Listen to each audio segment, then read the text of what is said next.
पूर्वी लद्दाख में हटी चीन की सेना, फिर क्यों हो रहा बवाल? मोदी जिनपिंग की मुलाकात के बाद दोनों के बयानों में फर्क क्यों?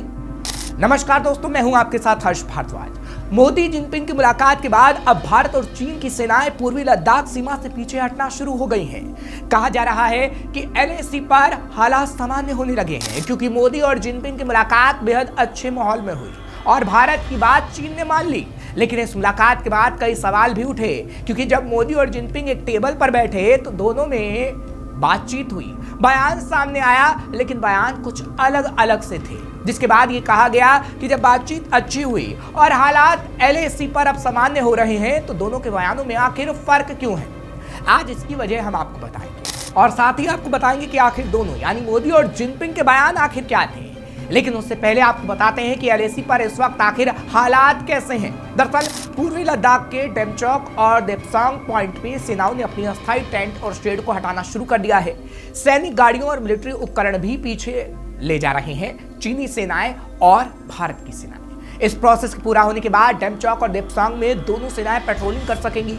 यह पेट्रोलिंग 10 दिन बाद शुरू हो सकती है। इसकी दो शर्त है। पहली, दोनों देशों की सेनाएं इन इलाकों में अलग अलग दिन पेट्रोलिंग करेंगी और एक दूसरे को खबर करेंगी। यहां आपको बता दें कि पेट्रोलिंग समझौते के बाद हालात सामान्य नजर आने लगे हैं। दरअसल 2020 में भारत चीन के बीच गलवान में टकराव के बाद डेमचौक और देपसांग में तनाव के हालात बने हुए थे। भारत और चीन के बीच 21 अक्टूबर को नया पेट्रोलिंग समझौता हुआ था। विदेश मंत्री एस जयशंकर ने कहा था कि गलवान जैसी झड़प ना हो और वहां पहले जैसे हालात बनाने के लिए समझौता किया गया है। दरअसल 15 जून 2020 को चीन ने ईस्टर्न लद्दाख के सीमावर्ती इलाकों में एक्सरसाइज के बहाने सैनिकों को जमा किया था। इसके बाद कई जगह पर घुसपैठ की घटनाएं हुई। भारत सरकार ने भी इस इलाके में चीन के बराबर संख्या में सैनिकों को तैनात कर दिया था।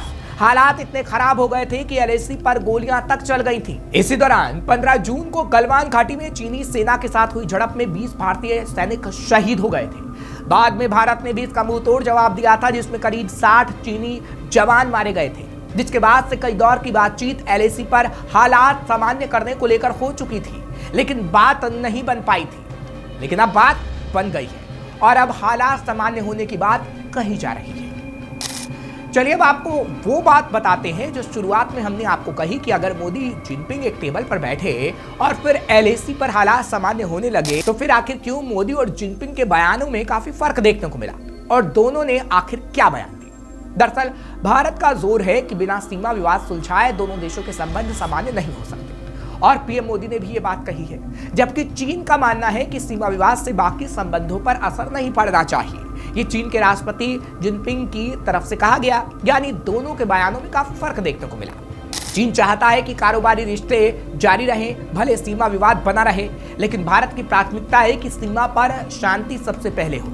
जिनपिंग ने मोदी से मुलाकात के बाद बयान में कहा कि दोनों देशों के नेता इस पर सहमत है कि किसी एक विवाद के लिए बाकी संबंधों को ठंडे बस्ते में ना डाला जाए। भारत की बात करें तो भारत ने दोनों देशों के बीच विवादों और मतभेदों को ठीक करने पर जोर दिया है, यानी उन्हें सुलझाने पर जोर दिया।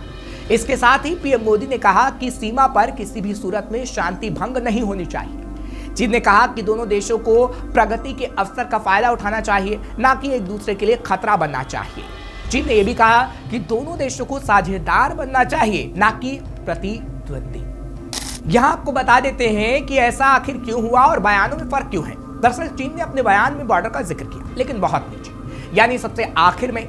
चीन ने कहा कि दोनों नेताओं ने गहन बातचीत के बाद हाल ही में जो सीमा विवाद सुलझाने को लेकर बातचीत की और जो प्रगति हुई उसकी तारीफ करनी होगी।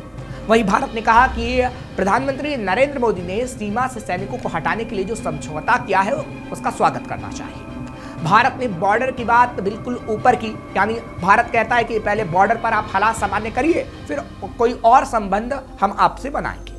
प्रधानमंत्री नरेंद्र मोदी ने जहां आपसी भरोसा, आदर और संवेदनशीलता की बात कही, वहीं शी जिनपिंग ने रणनीतिक आपसी भरोसा बढ़ाने की बात कही। चीन ने अपने बयान में बहुपक्षीय दुनिया की बात 3 बार की, लेकिन भारत की तरह बहुपक्षीय एशिया की बात नहीं कही। जाहिर है कि चीन अमेरिका के दबदबे वाली दुनिया को नकारता है, इसलिए बहुपक्षीय दुनिया की बात करता है और भारत को लगता है कि एशिया में चीन अपना दबदबा बढ़ा रहा है, इसलिए भारत बहुपक्षीय एशिया की बात कर रहा है।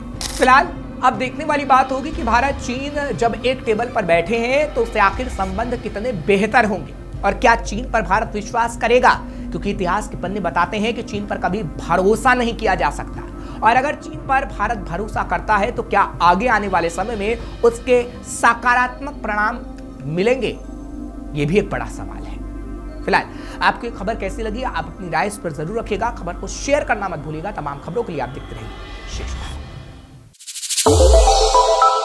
श्रेष्ठ भारत पर खबरों से जुड़े रहने के लिए चैनल को सब्सक्राइब और लाइक करें, बेल आइकन दबाएं और देखते रहें श्रेष्ठ भारत।